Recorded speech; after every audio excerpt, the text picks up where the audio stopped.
This is Derech Hashem, Way of God. We are in section 1, chapter 3, and paragraph Yud, paragraph 10.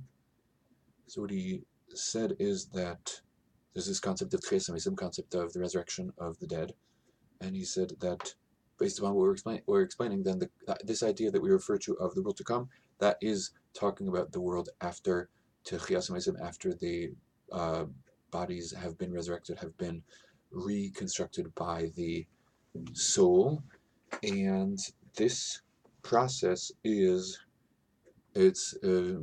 very important to point out that he's describing that this process of the world to come, which is the world of schar, the world of reward, is body and soul together, and both of them, through this process that we've described, are capable of receiving the good, that higher level of good that we cannot read, was not possible for us to receive in this phase of existence as a result of the lowly nature of physicality, the way it manifests currently. So people are going to be on different levels in the world to come, and the nature of that process is because the nature of the choices that they made, that light that they've incorporated into themselves in this phase of existence, the current phase of existence of Olam Hazeh, then the choices that they made prepared their neshama to be able to transform, to purify the body. So the degree to which the body is purified in that subsequent state is going to determine it itself. The soul itself is uplifted because of the correct choices that the person made. It's more shalom, more complete, and the body, and it also the soul also has the capacity to be able to go through that process of completing of purifying the body more, and so therefore as a result of that, those people who have accomplished more, made more of the correct choices in this phase, are going to be able to they're going to be on a higher level in this world to come. So this is paragraph 11 of this third chapter. So he says that this process of death, the way he's explained it, and needs to be set up, what's going to happen with each of these components, which are body and soul, while they're separated. So the body needs to go through its process. It needs to be broken down into its composing parts, its elements. So since it was originally comprised of dirt, so it needs to return to the dirt, and its weight, and the neshama basically has to wait for the body to be ready for it to go through its process. So therefore there is a place that is prepared for the neshama while it waits, but while the neshama is there, then it is able to experience pleasure, delights based upon the choices that it made. However, it's important to appreciate that this phase, this world of neshamos, is really where the neshamos are waiting for the final phase. Even though it is a state of delight, the true state of delight that the Almighty is waiting for is that phase of the world to come, where it is body and soul together. Paragraph 12.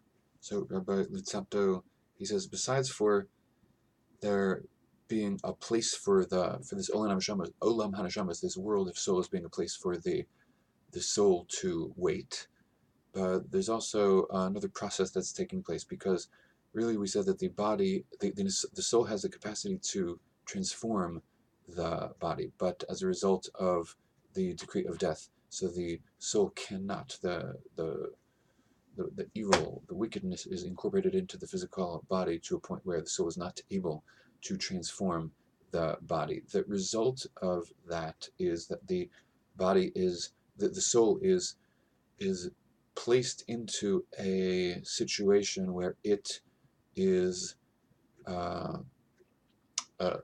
blocked from, it's stymied, it's stopped, it actually loses out because of the fact that it's not capable of fulfilling, of accomplishing what it is capable of accomplishing. And so this is a source of pain. So while the reality of the soul, as it makes the correct choices, it is reaching a point where, technically speaking, it should have the capacity to be able to transform the body and make the right choices. So if the person gets to that point where they are a spodusipika ben olam haba, they have earned their quote unquote portion in the world to come, so then their neshama should be instantaneously capable. It originally would have been instantaneously on the spot capable of making that transformation, but it's blocked.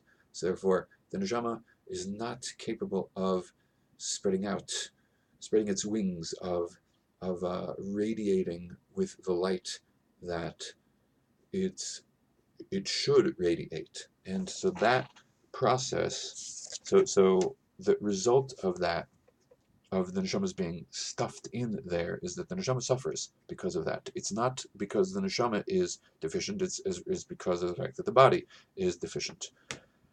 And if you think about it, then it is charged to, the body is charged, is built in such a way so that it has, so the soul has this capacity to be able to transform the body into something, into a being that is, not that it's spiritual, but that it's not a contradiction to spiritual.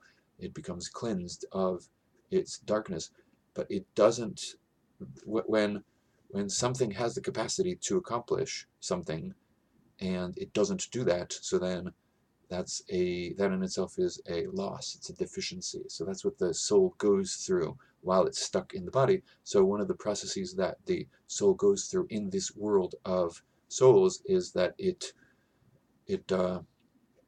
able to some degree to actualize, to spread its wings in preparation for the next phase, whereby in the next phase it will, when re-entering into the body, it will be able to instantaneously transform the body. So when it's up there, it's not able to actualize its process of giving to another, which was one of its inherent capacities, to give to the body, to benefit the body. Can't actually do that, but it's able to be released, and therefore to flower, to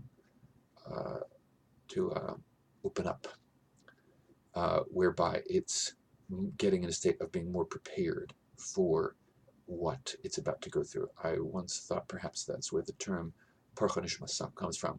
The term for death sometimes, it doesn't say this, but I'm just suggesting the term parcha nishmasa, which translates that the soul flies away. It could also translate as the soul flowers.